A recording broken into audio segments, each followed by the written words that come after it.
Gennem de sidste mange årtier er verden gået igennem en globaliserende forandring. Det første tegn vi så på det var EF, da Frankrig, Italien, Holland, Tyskland og Belgien gik sammen efter krigen. Senere er det blevet lavet om til EU, og mange lande har sluttet sig til. Det skabte stor velfærd i EU.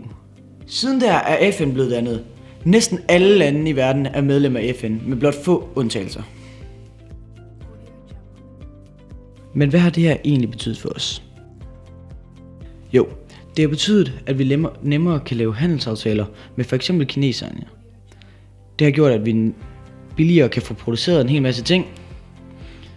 Desuden kan vi også handle på kryds og tværs af lande meget nemmere, specielt igennem EU, som laver aftaler.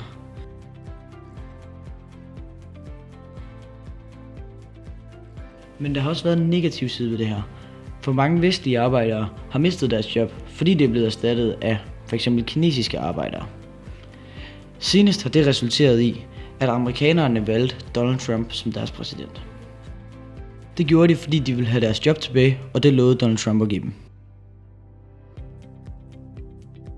Andre kritikere af globaliseringen mener også, at vi skal passe godt på vores kultur.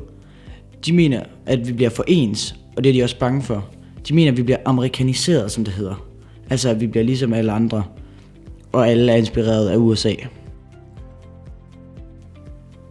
I Storbritannien er der mange kritikere af EU. Det resulterede i, at de skulle stemme, hvorvidt de skulle være i unionen eller forlade unionen. Briterne stemte, og det blev nej til EU. Det var typisk de ældre over 65 år, der stemte ud. Hele 58% af dem ville ud af unionen. Blot 24% af aldersgruppen 18-24 år stemte nej til EU. Derfor kalder man det også et generationstyveri.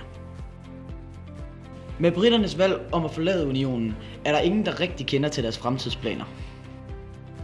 Men deres fremtid ligger i hvert fald ikke i unionen. Med alle de mange antiglobaliserende bevægelser, som for eksempel Brexit og valget af Trump, og fremgang for mange nationalister rundt omkring i verden, er det så noget, vi bør tage til os i Danmark, eller skal vi blive ved med at globalisere os? Alt det vil vi diskutere nu her. Velkommen til debatten.